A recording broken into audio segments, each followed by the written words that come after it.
Quelle lâcheté, quelle hypocrisie.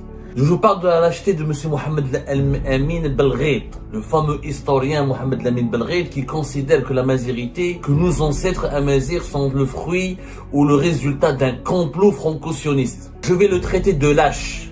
Il est en prison, j'aurais aimé l'affronter. Encore une fois, je ne cautionne pas son emprisonnement. Ah non, finalement, c'était pas comme ça, vous m'avez pas compris. Ah non, mes propos ont été manipulés. C'est exactement ce qu'a dit Mohamed Amin Belghait lorsqu'il y a eu une audience au niveau de la chambre d'accusation de la Cour d'Alger. Il veut nous faire croire, Mohamed Amin Belghait, qu'il est victime d'une manipulation. Il a renié avoir dit que la mazirité est le résultat d'un complot franco-sioniste. Il a renié avoir dit que les Arabes ou les Algériens sont les descendants de Phéniciens arabes. Il a parlé de montage manipulé par la chaîne de télévision émirati Sky News Arabe. Regardez la lâcheté de ce monsieur. Il a lâcheté de l'ensemble des têtes pensantes du courant Badissi à Novembre, ces islamo-nationalistes qui n'ont rien de nationaliste. Monsieur Mohamed Amin Belghait est un lâche qui n'assume pas ses idées. Je rappelle qu'en 2019, dans une interview d'Aïchoror, il avait lui-même dit que la mazirité était un projet créé par la colonisation française. Quelle lâcheté, quelle hypocrisie.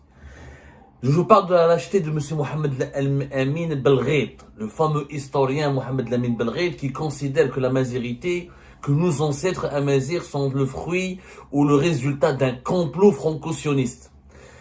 Je vais le traiter de lâche. Il est en prison, j'aurais aimé l'affronter. Encore une fois, je ne cautionne pas son emprisonnement. Et je pense qu'il ne mérite même pas d'aller en prison, que même une cellule de prison serait trop honorable pour lui parce que c'est un lâche. Et je voudrais dénoncer aussi dans cette vidéo virulente, je sais qu'elle ne va pas plaire à beaucoup de monde, je sais qu'elle va susciter beaucoup de réactions, mais à un moment donné, il faut dire les choses, il faut vraiment dire les choses, il faut à un moment donné restituer le contexte et dire les choses et dire certaines vérités amères et affronter ces personnes qui n'ont pas le courage d'assumer certaines de leurs positions ou leur idéologie haineuse ou certaines de leurs idées et qui se faufilent et qui se cachent derrière les jupons d'une propagande mensongère. Et je voulais pas dire les jupons de quelque chose pour être très respectueux. Ce qui m'a énervé particulièrement, vous l'avez bien compris, je suis très énervé. Pourquoi? Parce que je n'en peux plus, je ne supporte pas l'hypocrisie et la lâcheté. Quand je respecte un adversaire courageux, qui m'affronte et qui ne change pas d'opinion, et qui dit les vérités, et qui dit ce qu'il pense, même si ce qu'il pense est diaboliquement méchant. Mais au moins il assume qu'un lâche qui fait la girouette et qui, lorsqu'on le prend en flagrant délit d'une position hostile à nos valeurs et hostile à l'intérêt de notre pays, se dit « Ah non, finalement, c'était pas comme ça, vous m'avez pas compris. Ah non, mes propos ont été manipulés. » C'est exactement ce qu'a dit Mohamed Amin Belghait le 15 mai dernier, lorsqu'il y a eu une audience au niveau de la chambre d'accusation de la Cour d'Alger, où ses avocats ont demandé à la chambre d'accusation de la Cour d'Alger de le relâcher, de le remettre en liberté, estimant, ce que dit lui-même M. Mohamed Amin Belghait, que ses propos ont été manipulés par la chaîne Sky News Arabia. Maintenant, il veut nous faire croire, Mohamed Amin Belghait, qu'il est victime d'une manipulation. Voilà ce qu'il a dit. Il a renié avoir dit, il a renié avoir dit que la mazirité est le résultat d'un complot franco-sioniste. Il a renié qu'il a dit que c'est un projet idéologique franco-sioniste. Il a renié avoir dit que les Arabes ou les Algériens sont les descendants de Phéniciens arabes. Il a renié, parce que ce qu'on n'a pas oublié, c'est qu'il a dit que l'identité amazigh est un leurre politique, est un complot politique. Il a même traité tous les Algériens qui vivent en France de Halki. Il a dit que tous les Algériens qui vivent en France sont Halki. Alors face aux juges, devant la chambre d'accusation, devant les juges de la chambre d'accusation de la Cour d'Alger, il a changé de stratégie.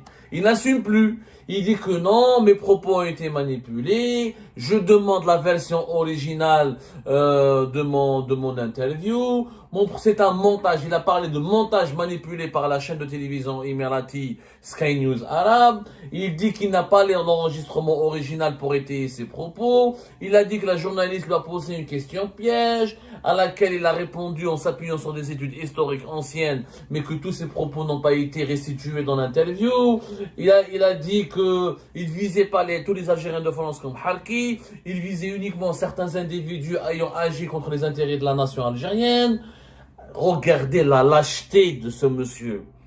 Il a lâcheté de l'ensemble des têtes pensantes du courant Badissi à Novembre, ces islamo-nationalistes qui n'ont rien de nationaliste. Ce sont des islamistes vendus aux puissances étrangères qui utilisent le nationalisme pour draguer, pour séduire et pour manipuler les autres Algériennes et Algériens. Ils n'ont rien de nationaliste. Quand on est un nationaliste, on roule pas pour la Turquie ou pour les frères musulmans.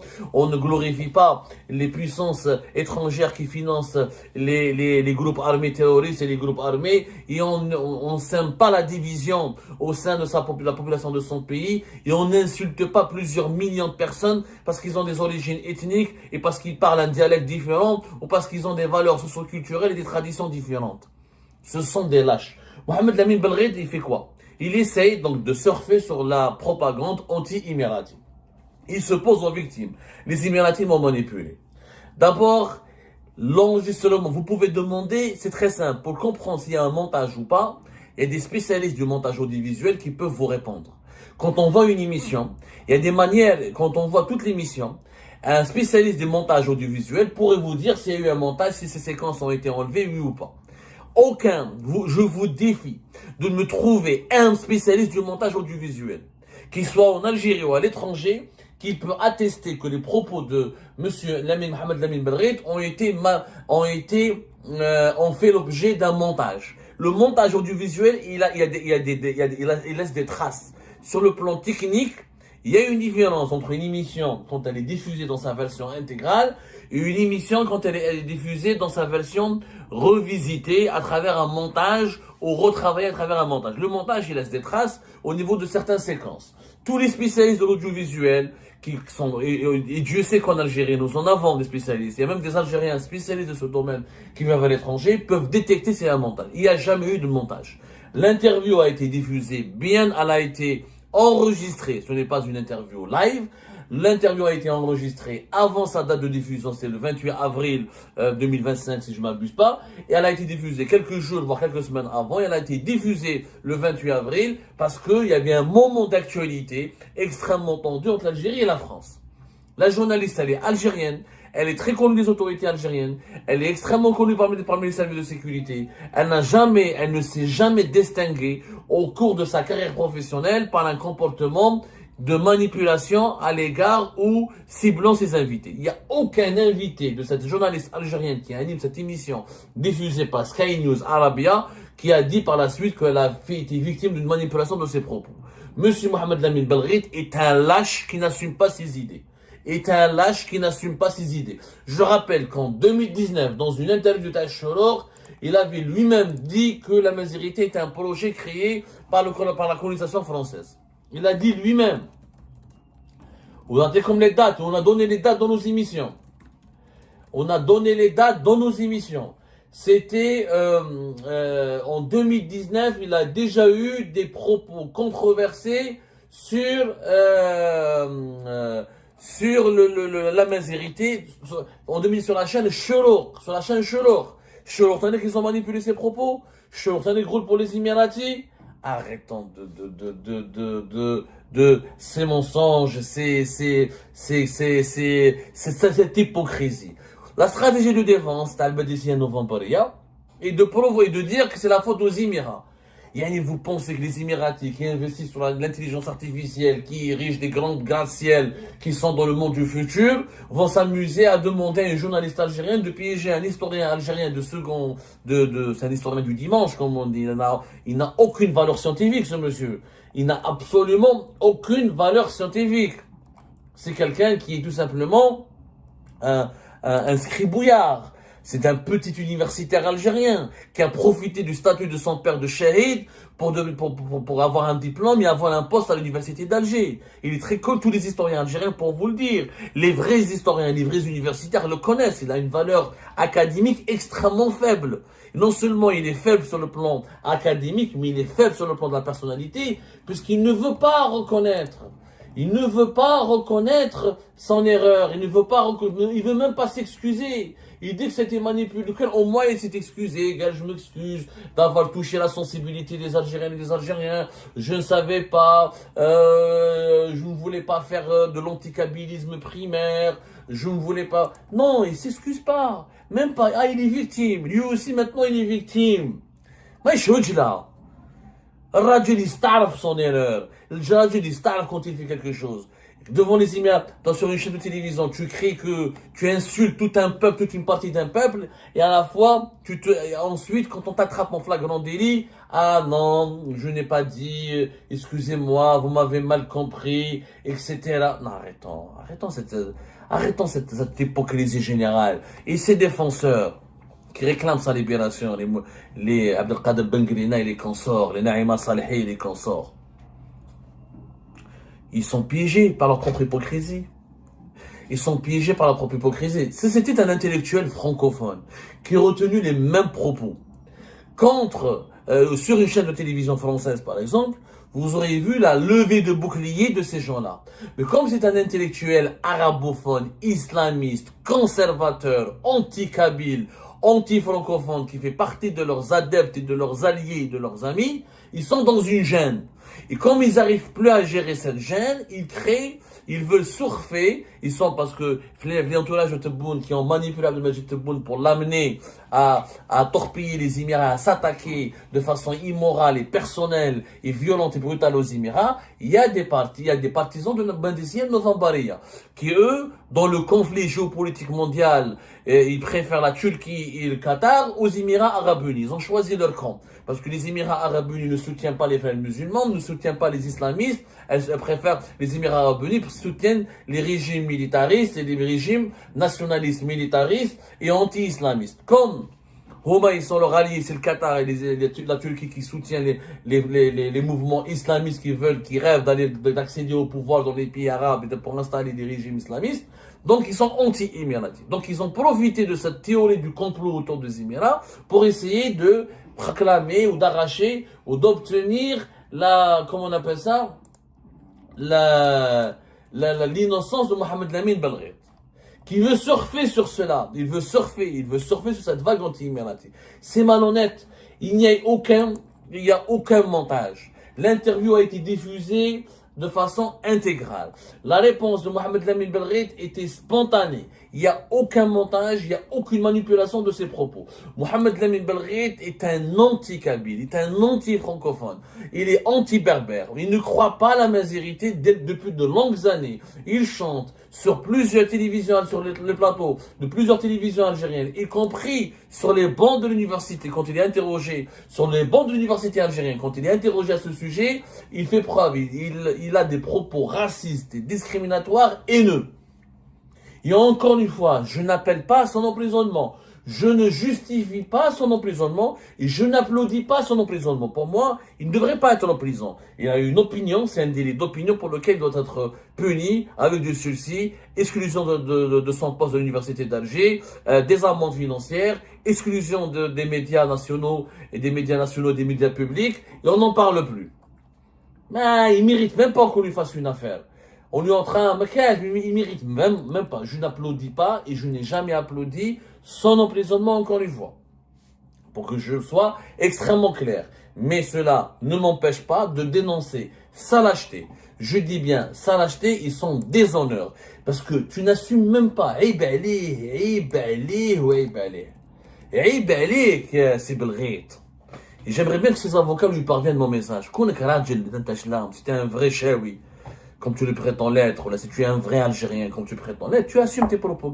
Oui, j'ai dit ça, parce que je pense ça. Ou il parle d'études historiques. Quelles sont ces études historiques anciennes qui disent que les Amazirs n'ont pas d'existence en Algérie, ou là ils sont le fruit d'un complot, ou là c'est une création étrangère? Donnez-moi. J'aimerais bien que M. Belghaït nous donne, il fournisse au tribunal de Dal-Baïda qu'il a inculpé d'atteinte à l'unité nationale et d'atteinte à la stabilité du pays, etc. J'aimerais bien qu'il présente ces études historiques anciennes. De quelle étude? Il n'y a pas d'études historiques anciennes. Il n'y a rien, il y a juste une opération politique destinée à diviser les Algériens et les Algériens, et surtout à les éloigner des élites francophones et des éloigner des élites kabyles. Parce que en Kabylie et dans les grandes villes du pays comme Oran, Alger, Constantine, les élites francophones, qui soient majoritairement d'origine kabyle ou non kabyle, ce sont les élites qui préconisent la démocratie, les bonnes relations avec les puissances occidentales, l'ouverture du pays, etc. Ça dérange le projet porté par les islamo-nationalistes qui sont El-Badissi et Novembaria, qui veulent faire de l'Algérie un régime une dictature de frères musulmans, une dictature islamiste sous la coupe de la Turquie et du Qatar. C'est tout. Alors, il n'y a pas une autre, il y a pas, tout le reste, c'est du charabia, c'est d'une, encore une fois, tout le reste, c'est du charabia, c'est de l'hypocrisie. Ils ont un projet politique derrière, Ce projet politique, Mohamed Lamine Belghit fait partie de leurs instruments, fait partie de leur outil de propagande, voilà. Et donc, pour eux, diaboliser les francophones, diaboliser en permanence les élites kabyles, parce que les élites kabyles sont majoritairement plus francophones qu'arabophones. Ils ont une certaine ouverture d'esprit. Il y a un rapport, on va dire, favorable à l'Occident ou à l'apaisement des relations avec l'Occident, etc. C'est ça le problème. C'est une entreprise, c'est un agent de propagande pour, encore une fois, affaiblir le Hirak, affaiblir les élites francophones et kabyles, diaboliser tout ce qui vient de Kabylie. Ce qui est visé, c'est la Kabylie et la Mazérité, parce que le combat le plus important, le plus fort, c'est pour la Mazérité. Il a été porté par qui? Il a été porté par la Kabylie. Roma, c'est ça, c'est ce qui les dérange. Ils ne veulent pas que la Kabylie soit le cœur battant de la vie intellectuelle dans le pays. Voilà. Ils ne veulent pas que les élites francophones en Algérie soient des élites puissantes, etc., intellectuellement influentes. C'est ça la vérité. Tout le reste, tout ce qui a été dit auparavant par هادو الباديسيين النوفمبريه اللي حبوا يخرطوا علينا باللي بلغيت وليد شاهد etc. Voilà, j'ai retrouvé. Regardez l'émission de Mohamed Belghit sur Chorour le 1er novembre 2019. Elle est toujours sur YouTube. Sauf ces Chorour, non, ils ont eu la malhonnêteté de l'enlever, je ne l'ai pas encore vérifié. Où Mohamed Belghit a dit ceci: cette amazérité est une création de l'Académie berbère. Cette amazérité n'existe pas du tout. Le seul qui a parlé un peu de la mazérité dans l'histoire, c'est Ibn Khaldoun. La mazérité n'existe pas du tout, est une création. Le 1er novembre 2019. Est-ce que ça a été manipulé par Cholour? Est-ce que Mohamed Lamine Belghit va nous dire que ses propos ont été manipulés par Cholour? Bien sûr que non. À l'époque, déjà, il aurait pu être inculpé, il aurait pu être poursuivi. Mais il bénéficie d'une grande impunité parce qu'il était utilisé par le général Wassili Bouazza pour diaboliser le Hirak, les Kabyles, les francophones, et casser le Hirak, et nous faire croire, aux Algériens que le Hirak est un complot utilisé par une partie de la Kabylie, les francophones algériens et les élites de l'opposition algérienne qui sont établis à l'étranger au service de la France. C'est pour ça qu'à l'époque, il était protégé. Et aujourd'hui, il vient nous dire le contraire.